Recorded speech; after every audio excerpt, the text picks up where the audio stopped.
Imagine Egypt in broad daylight, the sun shining over its majestic buildings, the fields nourished by the Nile, and the Egyptians going about their daily routines. But something was about to shatter this apparent tranquility. The air felt heavier, the wind carried an ominous weight, a strange silence lingered, as if even the gods of Egypt were holding their breath. It was in this tense atmosphere that Moses once again walked toward Pharaoh's palace. He walked with firm steps, accompanied by his brother Aaron. His face was stern, his words sharpened by the authority of God himself. After 3 devastating plagues, Pharaoh still resisted. The blood in the Nile, the frogs overflowing into the city, the lice covering men and animals, none of it had been enough to break the heart of Egypt's king. This time, Moses delivered a clear and solemn warning. He stood before Pharaoh and declared, "This is what the Lord says, 'Let my people go, so that they may serve me. If you do not let my people go, I will send swarms of flies on you and your officials, on your people, and into your houses. The houses of the Egyptians will be full of flies, and even the ground they walk on will be covered." Exodus 8:20-21. It was a dark promise. Flies, not a few, but swarms in immeasurable numbers. A living, winged, filthy, and uncontrollable invasion. And God added something new. This time, he would make a distinction between the Egyptians and the Hebrews. The land of Goshen, where the people of Israel lived, would remain untouched. Not a single fly would dare enter there. For the first time, God was establishing a clear boundary, protecting his people in the midst of calamity. Time passed. The warning was ignored. Pharaoh remained unyielding, his expression hard, his mind consumed by pride. And so, the next day the plague fell upon Egypt. No one was prepared for what happened. The first sign was a buzzing in the air, a low hum but growing. At first, just a nuisance. But within minutes, the sky darkened.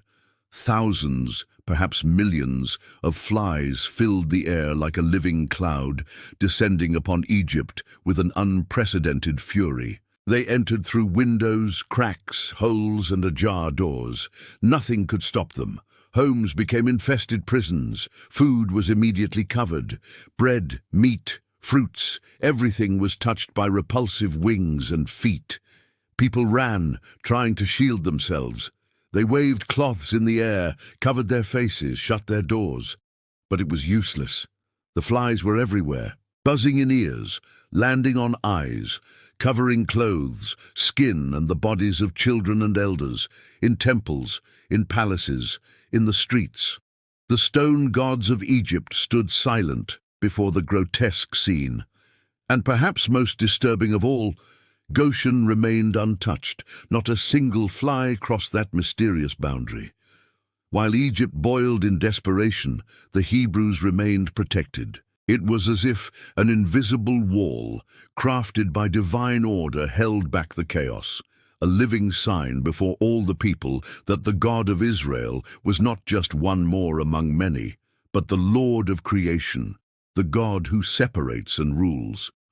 The infestation lasted long enough to plunge Egypt into agony. Animals went mad. The air was unbreathable. The heat, mixed with the smell of rotting corpses, spoiled food, and insect excrement, made life nearly unbearable. It was as though civilization was being eroded from the inside out. And then, something unexpected happened. Pharaoh summoned Moses and Aaron. For the first time, he appeared willing to negotiate. He said, "Go, sacrifice to your God here in the land." But Moses knew the danger of this offer. Sacrificing to the Lord within Egypt, a land steeped in idolatry, was not acceptable. The Hebrew sacrifices were abominable in the eyes of the Egyptians, and true worship required separation. So Moses replied, "That would not be right. The sacrifices we offer to the Lord our God would be detestable to the Egyptians. If we offer sacrifices that are detestable in their eyes, will they not stone us? We must take a 3-day journey into the wilderness to offer sacrifices to the Lord our God, as he commands us." Faced with Moses' firmness, Pharaoh relented a bit more. He allowed the people to go into the desert, but insisted they not go far.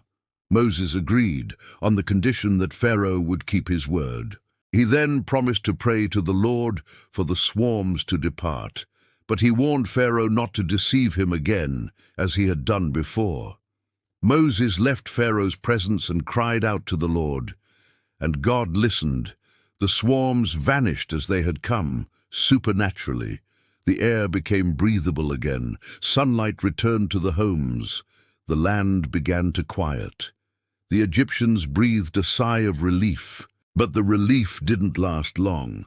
As soon as the chaos dissipated, Pharaoh's heart hardened once again. He went back on his promise. He did not let the people go, and the cycle began anew. The plague of flies was just one of the 10. But it left a profound mark on the Exodus narrative for many reasons. It was the first plague where God clearly separated his people from the Egyptians. It was also the first time Pharaoh tried to negotiate, showing signs of weakness. And perhaps most importantly, it was the first public demonstration that the God of Israel could interfere with nature, with the Egyptian gods, and with the laws of the empire itself. A swarm of flies may seem simple at first glance, but in that time, in that context, it was a declaration of war against the spiritual structure of Egypt.